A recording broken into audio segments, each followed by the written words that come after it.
Good morning student.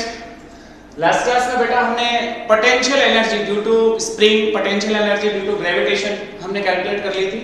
और आज हम बात करते हैं conservative and non conservative force, और उसके बाद एनर्जी कंजर्वेशन की भी बात करेंगे, ठीक है ना। एनर्जी कंजर्वेशन भी हम देखेंगे। तो पहला टॉपिक हमारा है conservative and non conservative force. जो फोर्स हैं वो हमने कई टाइप के पहले डिस्कस कर लिए। अब उनमें से कंजर्वेटिव फोर्स कौन से होते हैं और नॉन कंजर्वेटिव फोर्स कौन से होते हैं, ठीक है ना, उनको हम चेक करते हैं। कंजर्वेटिव वो फोर्स होते हैं जिन फोर्सेस की वजह से जो वर्क डन होता है वो पाथ पे डिपेंड नहीं करे, जिनकी वजह से जो वर्क डन होता है वो पाथ पे डिपेंड नहीं करे। Like gravitational force. Gravitational force conservative force होता है। जैसे देखो कि मान लो कि अर्थ की सरफेस पे हम h हाइट से, ये h हाइट है, h हाइट से किसी ऑब्जेक्ट को फ्री फॉल करते हैं। h हाइट से किसी ऑब्जेक्ट को यहां से फ्री फॉल किया नीचे की तरफ, तो आपको पता है कि इसका पाथ कैसा भी हो वर्क डन mgh ही होगा। अगर हमने h हाइट से ऑब्जेक्ट को फ्री फॉल किया तो इस केस में जो वर्क डन होगा इसका मास m है, वो कितना होगा बेटा mgh। h हाइट पे है तो ऑब्जेक्ट की पोटेंशियल एनर्जी मैक्सिमम है mgh। सरफेस पे आते ही सारी की सारी एनर्जी काइनेटिक एनर्जी में कन्वर्ट हो जाती है, इसको हम एनर्जी कंजर्वेशन बोलेंगे। k प्लस u हमेशा कांस्टेंट होता है। तो ध्यान से देख, यहाँ पे काइनेटिक एनर्जी मैक्सिमम, जैसे हम इसको फ्री फॉल किया s सरफेस पे, s हाइट से नीचे आया, potential energy mgh, work done w mgh। मैं ऐसे बोलता है कि नहीं, ये ऐसे आता, पहले यहाँ आता, फिर इधर जाता, फिर बॉल इधर आती, फिर ऐसे जाए, ऐसे पाथ ट्रेवल करके आता। ये बॉल जो है ना वो ऐसे ऐसे करके आती है। इस केस में वर्क डन बोलो, इस केस में वर्क डन बोलो। मैं पूछूं कि टोटल सरफेस से हाइट कितनी होगी इस कंडीशन में भी, ऐसा थोड़ी है इस डिस्प्लेसमेंट को काउंट करेंगे अपन, नहीं, टोटल हाइट कितनी है, ठीक है, h, वर्क डन कितना होगा mgh। इसका मतलब ड्यू टू कंजर्वेटिव फोर्स जो वर्क डन होगा वो इनिशियल और फाइनल पॉइंट की पोजीशन पे डिपेंड करेगा। इनिशियल और फाइनल पॉइंट की पोजीशन पे डिपेंड करता है, न कि पाथ पे, न कि पाथ पे। तो इस टाइप के जो फोर्सेस होते हैं हम बोलते हैं कंजर्वेटिव फोर्सेस। इस टाइप के जो फोर्सेस होते हैं लाइक ग्रेविटेशनल फोर्स इसका सिंपल एग्जांपल है। एग्जांपल क्या है इसका, ग्रेविटेशनल फोर्स। कंजर्वेटिव फोर्स का एग्जांपल है ग्रेविटेशनल फोर्स, ठीक। तो कंजर्वेटिव फोर्स आपको क्लियर हो गई। दूसरा नॉन कंजर्वेटिव फोर्स, दूसरा है नॉन कंजर्वेटिव फोर्स, इससे जस्ट ऑपोजिट। इसका मतलब इस फोर्स के बाय दिस फोर्स जो वर्क डन होगा वो पाथ पे डिपेंड करता है, लाइक फ्रिक्शन फोर्स। तो इसका जो एग्जांपल है, इसमें जो वर्क डन होगा वो पाथ पे डिपेंड करता है, उसको बोलेंगे नॉन कंजर्वेटिव फोर्स। इसका एग्जांपल हो गया आपके पास फ्रिक्शन फोर्स। इसका एग्जांपल क्या होगा, फ्रिक्शन फोर्स। तो फ्रिक्शन फोर्स में अपने को पता है पाथ पे डिपेंड, जैसे एक रफ सरफेस है, एक स्मूथ सरफेस है, ठीक है ना। तो रफ सरफेस में फ्रिक्शन फोर्स ज्यादा लगता है, रफ सरफेस में फ्रिक्शन फोर्स ज्यादा होता है, और स्मूथ सरफेस में फ्रिक्शन फोर्स कम होता है। तो जैसे ड्यू टू फ्रिक्शन फोर्स हम कोई वर्क डन की बात करें, उसको हम डिस्प्लेस करें, तो दोनों में अलग अलग होगा, ठीक है ना। पाथ पे डिपेंड कर रहा है, इसका मतलब जो वर्क डन है वो पाथ पे डिपेंड कर रहा है। तो वो इस टाइप की जो फोर्स होते हैं उनको बोलते हैं नॉन कंजर्वेटिव फोर्स। के एग्जांपल से दोनों चीजें क्लियर हो गई, आपको इतना ही समझना है। अब हम बात करते हैं बेटा एनर्जी कंजर्वेशन की। किसकी बात करने वाले हैं, एनर्जी कंजर्वेशन की। तो कंजर्वेटिव फोर्स और नॉन कंजर्वेटिव फोर्स में डिफरेंस हमें समझ में आ गया। Energy conservation, total mechanical energy conservation या मैकेनिकल एनर्जी कंजर्वेशन, ये सिंपल एनर्जी कंजर्वेशन भी बोलते हैं। एनर्जी कंजर्वेशन, एनर्जी कंजर्वेशन, अगर किसी पार्टिकल की या किसी ऑब्जेक्ट की टोटल एनर्जी या इंटरनल एनर्जी की बात करी जाए तो kinetic energy plus potential energy के सम जो है वो मैकेनिकल एनर्जी होती है, टोटल इंटरनल एनर्जी होती है। इसको du या कुछ भी रिप्रेजेंट अपन कर लेते हैं। एनर्जी कंजर्व होती है, एक फॉर्म से दूसरी फॉर्म में कन्वर्ट हो सकती है, बट न तो एनर्जी को डिस्ट्रॉय किया जा सकता है, न इसको प्रोड्यूस किया जा सकता है। तो एनर्जी हमेशा कंजर्व होती है, एक पार्ट से, एक बॉडी से दूसरी बॉडी में ट्रांसफर हो सकती है, ठीक है ना, एक फॉर्म से दूसरे फॉर्म में ट्रांसफर हो सकती है। तो एनर्जी हमेशा कंजर्व होती है। Total mechanical energy always conserve. Energy conservation का मतलब टोटल मैकेनिकल एनर्जी कंजर्व होती है, और टोटल मैकेनिकल एनर्जी अपन बात करें तो kinetic energy plus potential energy का सम होती है। Total mechanical energy, total mechanical energy equals to kinetic energy K plus U is always constant। Is always constant. Total mechanical energy equals to K plus U, हमेशा constant होगी। किसी भी instant पे अपन check करें तो K plus U constant होगी। अब हम इससे रिलेटेड एक डेरिवेशन करने वाले for free fall object. Energy conservation, energy conservation for free fall object. एक फ्री फॉल ऑब्जेक्ट है, उसके लिए अपन एनर्जी कंजर्वेशन की बात करते हैं। फ्री फॉल मतलब h हाइट से उसको फ्री फॉल कर रहे हैं। देखो जनरल एग्जांपल, अपने पास ये अर्थ की सरफेस हुआ करती है, इसको हमने अर्थ की सरफेस मान लिया, और यहां पे h हाइट पे एक m मास का ऑब्जेक्ट बॉल ही समझ लो। कितनी हाइट पे? h हाइट पे। h हाइट पे एक m मास का ऑब्जेक्ट यहां रखा हुआ है, यहां प्लेस है, ठीक है ना, a पोजीशन पे। इसको अपन कौन सी पोजीशन बोल देते हैं? a position. इसका मास कितना है ऑब्जेक्ट का? स्मॉल है। ऑब्जेक्ट का मास कितना है? स्मॉल है। इनिशियली अगर उसकी स्पीड या वेलोसिटी की बात करें तो सुनिए 0। कितनी है? 0। जब हम उसको फ्री फॉल करने वाले हैं उस कंडीशन में इनिशियल वेलोसिटी 0 है, a पोजीशन पे, ठीक। h हाइट पे तो पोटेंशियल एनर्जी मैक्सिमम होगी, वो मुझे पता है, ठीक। सेकंड सिचुएशन में जैसे इसको हमने यहां से फ्री फॉल किया, नीचे आने लगा और b पॉइंट पे पहुंच गया, ये b पोजीशन है, मास m ही है। यहां से यहां तक का डिस्प्लेसमेंट मैं बोलूं x है। इसने कितने डिस्टेंस ट्रेवल कर ली? x। और यहां पहुंचते पहुंचते उसकी वेलोसिटी कितनी होगी बेटा? vb। वेलोसिटी कितनी होगी? vb, नीचे की तरफ, ठीक। उसके बाद ये जब सरफेस पे पहुंच गया c पॉइंट पे, इसको अपन ने c से कंसीडर किया, और ऑब्जेक्ट जो है, बॉल जो है वो m मास की, वो c पे पहुंच गई, और यहां पे पहुंचते उसकी वेलोसिटी कितनी हो गई? vc। वेलोसिटी कितनी हो गई? vc। अगर मैं आपसे ये डिस्टेंस पूछूं तो ये आपकी होगी बेटा h माइनस x। ये डिस्टेंस कितनी होगी? h minus x। अब देखो ध्यान से, तीन अलग अलग सिचुएशंस में हमने तीन अलग अलग बातें करी।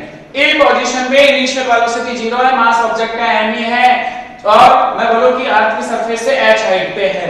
B पोजीशन, उस पे पहुंचते पहुंचते जैसे हमने इसको फ्री फॉल किया यहां से, तो इस पे पहुंचते इसकी वेलोसिटी vb हो गई B पोजीशन पे, और कितना डिस्प्लेस हुई ऊपर से x, और अर्थ की सरफेस से कितने हाइट पे? h minus x। C पे पहुंचते ही वेलोसिटी vc हो गई, और हाइट आपकी 0 हो गई, ठीक है ना, हाइट आपकी 0 हो गई। तो अब हम तीनों पॉइंट्स पे, अलग अलग पॉइंट्स पे हम टोटल मैकेनिकल एनर्जी कैलकुलेट करते हैं। फर्स्ट कंडीशन में 8 पॉइंट A पॉइंट पे देखो ध्यान से, 8 पॉइंट A। सबसे पहले हम A पॉइंट पे बात करते हैं, तो हम पहले बात करें kinetic energy of object. Kinetic energy K equals to half m into 0 का स्क्वायर। जब फ्री फॉल करने वाले थे ऑब्जेक्ट को, इनिशियल वेलोसिटी 0 है, काइनेटिक एनर्जी क्या होगी? 0। Equation number first, kinetic energy आपके ऑब्जेक्ट की 0 है। मैं यहां पे पूछूं पोटेंशियल एनर्जी बताओ, तो आप देखो पोटेंशियल एनर्जी लिखोगे, potential energy U equals to, potential energy को U से डिनोट करते हैं। कितनी हाइट पे है ब्लॉक? h हाइट पे। मास कितना है? m। नीचे की तरफ फोर्स कितना लगा? mg। Potential energy mgh। Equation number 2, A point पर टोटल मैकेनिकल एनर्जी बताओ, K plus U mgh plus 0। Then total mechanical energy,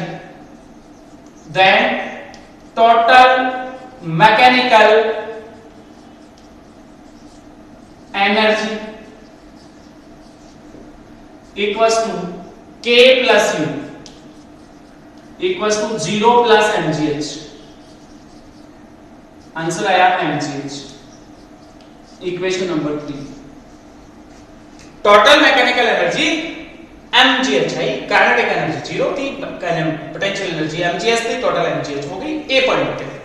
अब हम B पे आ जाते हैं। A पे हमने टोटल मैकेनिकल एनर्जी की बात करी तो आपके पास आंसर आया mgh। अब हम बात करें बेटा B पॉइंट की, किसकी बात करें? B पॉइंट की। 8 पॉइंट B, 8.b। ध्यान से देख, काइनेटिक एनर्जी, वेलोसिटी कितनी होगी ऑब्जेक्ट की, vb, मास कितना है m, kinetic energy half m vb square. Kinetic energy क्या होगी, half m vb square. 8.b kinetic energy, देखो ध्यान से, काइनेटिक एनर्जी कितनी होगी बेटा, k equals to half, free fall हो गया, आपने इसको फ्री फॉल कर दिया, मास m था, वेलोसिटी v भी हो गई v पे, तो हाफ m vb स्क्वायर। अब देखो मैं vb स्क्वायर की वैल्यू या vb की वैल्यू फाइंड आउट कर सकता हूं using third equation of motion. दोनों के बीच displacement x, initial velocity 0, final velocity vb, acceleration नीचे की तरफ g, जब फ्री फॉल किया तो a कितना होगा g, using third equation of motion, using third equation of motion, third equation of motion, बोलो equation, v square equals to u square plus 2as, ये यूज करना है।